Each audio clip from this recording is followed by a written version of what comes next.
고교 최대어로 불렸던 덕수고 심준석 선수 있죠. 네, 심준석 선수가 결국은 선택을 했습니다. 나 미국 갈래. 네. 신인 드래프트 그림이 이제 완전히 좀 달라집니다. 첫 번째 픽으로 예상이 됐던 선수가 미국으로 가니까 그냥 하나 둘 계속 쭉쭉쭉쭉 달라지죠. 지명이 빠른 순서 하나, 기아, 롯데, NC 이렇게 순인데요. 지난해 성적의 역순입니다. 역순. 예상 픽을 한번 살펴보겠습니다.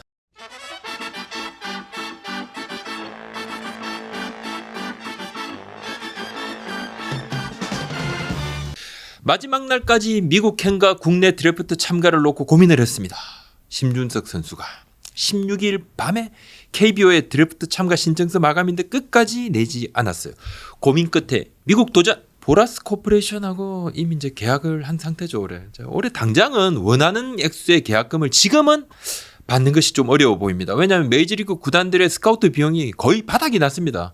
그래서 막판까지 오히려 좀 고민이 커졌는데 이제는 계약금이 좀 적더라도 도전을 이어가는 방향 아니면 조금 더 있다가 계약을 할 수도 있겠죠. 여러 선택지가 있을 건데 일단 보라스 쪽 그냥 미국에 합류를 해서 미국에서 운동을 하면서 내년 1월 이전에 트라이아웃을 신청을 해서 그냥 뭐 인터내셔널 FA로 입단하는 방법 이런 방법이 있겠고 또 하나는 미국 대학에 진학을 하게 되면 뭐 지명을 받아야 되는데 이 또한 뭐 쉽지는 않습니다. 미국 대학을 가게 되면 뭐 새로운 학업에 대한 부담은 좀 있을 거고 전문대 입학을 만약에 한다 그러면 첫 학기는 뭐 야구를 할 수가 있겠죠. 근데 만약에 그렇게 되면 그 다음 학기는 뭐 성적 때문에 또 경기 뛰는 것이 쉽지가 않으니까 그냥 첫 학기에 승부를 또 봐야 되고 메이저리그 구단들의 지금 스카우트 비용은 1월 15일에 리셋이 됩니다. 아마 그 전에 이미 많은 또 메이저리그 팀들이 구두로 계약 합의를 한 경우도 있어요. 뭐 누구누구 뭐 내년 되면 우리가 얼마 주겠다. 근데 선수 입장에서는 뭐 리스크가 없지는 않죠. 없지는 않지만 심준석 선수가 여하튼 조금 불투명한 그런 도전을 택한 셈입니다. 학교 측하고는 좀 무관하게 에이전시 보라스 코퍼레이션하고 미국행에 대해서 협업을 해서 결단을 내렸습니다. 일단 뭐 큰 결단을 내렸으니까 좋은 결과가 있기를 또 기대를 하겠습니다. 본인도 고민이 많았을 건데 심준석 선수 뭐 157kg를 던집니다. 1학년 때 150을 넘게 던졌어요. 팔꿈치 허리 부상도 좀 있었습니다. 좀 제구가 상당히 뭐 들쭉날쭉. 최근에는 또 엄지발가락 미세골절 부상까지 뭐 경기 중에 입었던 겁니다만 스카우트들 사이에서는 약간의 이견은 있습니다. 잠재력은 진짜 은하들 레벨이다. 하드웨어도 좋고 뭔가 발전 가능성, 그러니까 실링이라고 그러죠. 천장 어디까지 성장할까? 이 실링은 굉장히 높다. 이거 공통적인 의견인데 한데 이제 힘도 좋고 하지만은 뭔가 좀 제구 자체가 너무 흔들리니까 이 선수의 제구를 잡는 데는 시간이 좀 오래 걸릴 것 같다. 이런 이야기들이 좀 있었습니다. 그리고 공 빠른데 와서 프로에서도 이 제구를 잡지 못해가지고 고생한 선수들이 없지 않았거든요. 확실한 하드웨어, 빠른 볼, 또 직구의 구위, 직구의 파워 이건 레벨이 다른데 글쎄 이런 이야기들이 좀 있었죠. 왜냐하면 이제 이닝당 사사구가 뭐 1.5개에 달할 정도로 제구가 진짜 너무 안 좋습니다. 너무 안 좋았는데 뭐 삼진은 아주 많지만 볼넷은 진짜 더 많았어요. 잠재력은 진짜 최고다. 지난 10년간을 통틀어서 이만한 유망주가 없다. 이런 이야기도 있습니다. 지금도 그렇게. 단양 얘기인데요. 차라리 심준석은 미국이 나올 수 있다. 본인 선택이고 본인이 성공 확률이 높다고 생각하는 환경을 찾아간 것이다. 빠른 공을 뿌리는 유망주들이 우리 리그에서 성장과 자리매김에서 다소 고전하는 경우도 있다.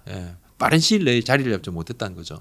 미국에서 던지면 타자들이 공격적으로 치니까 강속구 장점도 살릴 수 있을 거고 마이너리그부터 다져서 올라오면 더 달라지지 않을까? 그럴 가능성? 그것도 좀 이야기를 하던데 하나 이야기를 좀 해보겠습니다.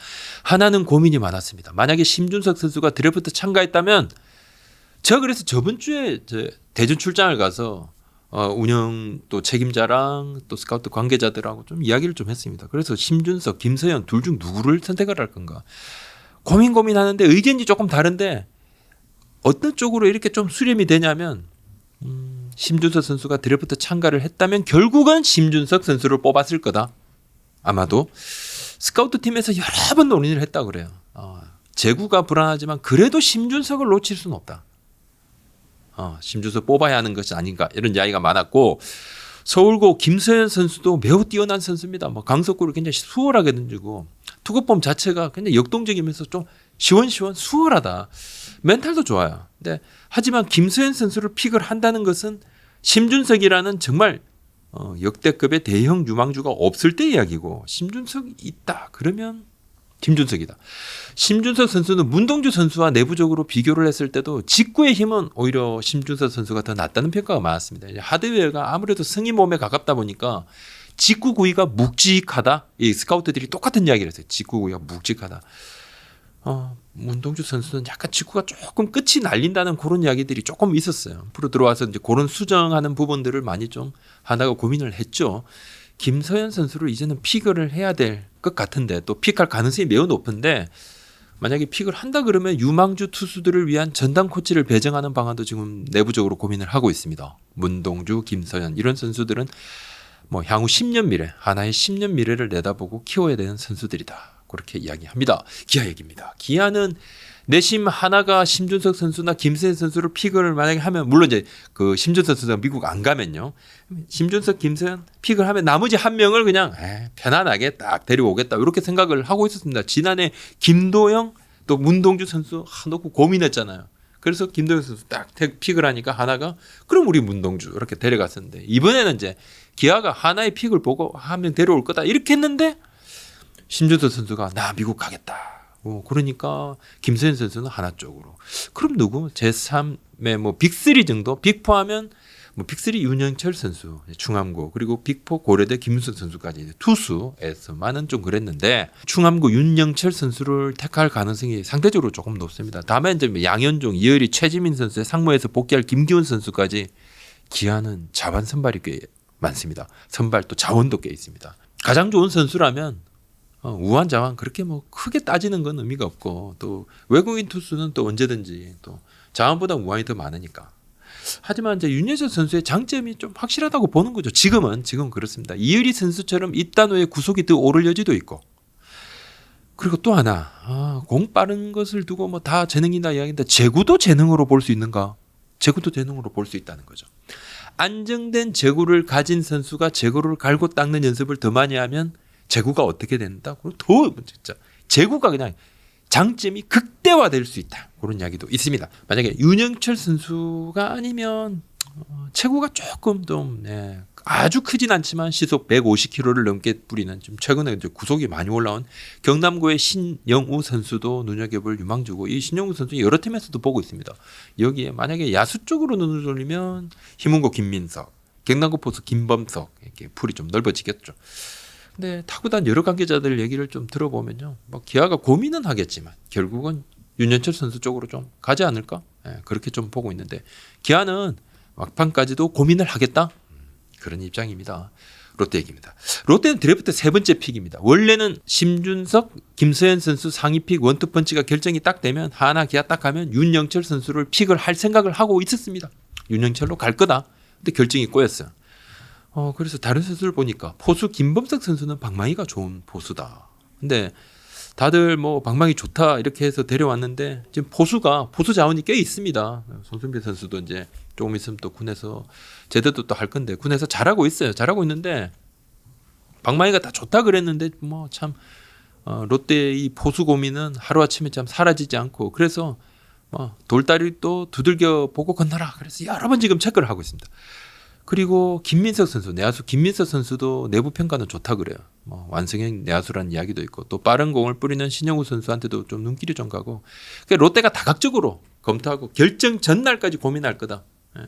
김범석 또 김민석, 신영우 이렇게 세 선수 중 한 명이 좀 유력하고 해당 선수들의 경기를 다른 스카우트들을 보내서 좀 보게 하고 있답니다. 같은 스카우트가 한 선수의 경기를 계속 보면 그 장단점이 아무래도 좀 같은 시각으로 보니까 다른 스카우트를 보내서 다른 의견을 좀 받아보려고 그러는 거죠. 구단이. 그렇다면 고려대 김유성 선수에 대한 롯데의 생각은 롯데는 1라운드 픽으로는 김유성 선수를 뽑는 것이 상당히 좀 부담을 가지고 있습니다. 학폭 논란 이 부담이죠. 또 NC가 1차 지명을 철회를 했던 선수고 이런 추이도 좀 체크를 하고 있습니다. 기량만 놓고 보면 김유성 선수가 사실 심준석, 김서현 선수하고 어깨를 나란히 한다 그런 현장 스카우트들의 평가들이 많았습니다. 만약에 그렇다면 2라운드까지 김유성 선수의 픽이 뒤로 밀린다면 제가 취재한 바로는 롯데를 포함해서 최소 3개 팀 이상이 픽 가능성을 열어둔 것으로 전해졌습니다. NC 이야기를 좀 하겠습니다. NC는 네 번째 픽입니다. 예. NC 관계자는 올해 신인 드래프트 지원자들을 보면 야수가 좀 약한 느낌. 야수 숫자도 예년에 비해 조금 적고 투수의 경우 심준석이 없다고 해도 예년에 비하면 풀이 좋은 것으로 보인다. 김유성 선수의 픽 가능성에 대해서는 여전히 결론을 내리지 못하고 있습니다. 최근에도 스카우트 파트에서 회의를 열었습니다. 근데 결론 도출 못했습니다. 조만간 다시 회의를 연다고 합니다. NC 구단의 김유성 선수 픽 관련해서는 두 가지 시각으로 압축을 할 수 있습니다. 하나는 한번 지명을 했다가 철회를 한 적이 있기 때문에 NC 구단도 그때의 잘못에 대한 부분을 충분히 물었다. 잘못을 딱 물었다. 그래서 다시 말하면 김유성 선수도 학교 폭력에 대한 나름 처벌을 받았다. 대가를 치렀다. 이렇게도 볼 수 있다. 이런 입장. 2년의 시간들이 걸렸으니까 2년 동안 이 선수가 많이 고민을 했을 거다. 이런 거죠. 또 다른 하나는 2년 전에 지명체를 했을 때와 지금 비교를 하면 뭐가 달라진 것인가? 왜냐하면 이제 김윤선 선수가 피해자와의 의견 대립이 여전히 평행선입니다. 법정 공방까지 펼치고 있으니까 NC 관계자입니다. 상황이 좀 변한 것이 없는데 그때는 뽑았다가 철회를 했는데 왜 지금은 다시 뽑느냐는 뭐 그런 곱지한 시선도 있을 것이고 이 부분이 좀 아쉽다는 거죠. 아쉽다. 피해자하고 뭔가 진전이 있었으면 훨씬 더 쉽게 접근을 했을 건데 그 부분 진전이 없어서 아직 답을 도출하지 못하고 있다. 이렇게 이야기를 했습니다. 오늘 여기까지입니다. 구독, 좋아요, 알림 설정 한번 더 주십시오. 고맙습니다.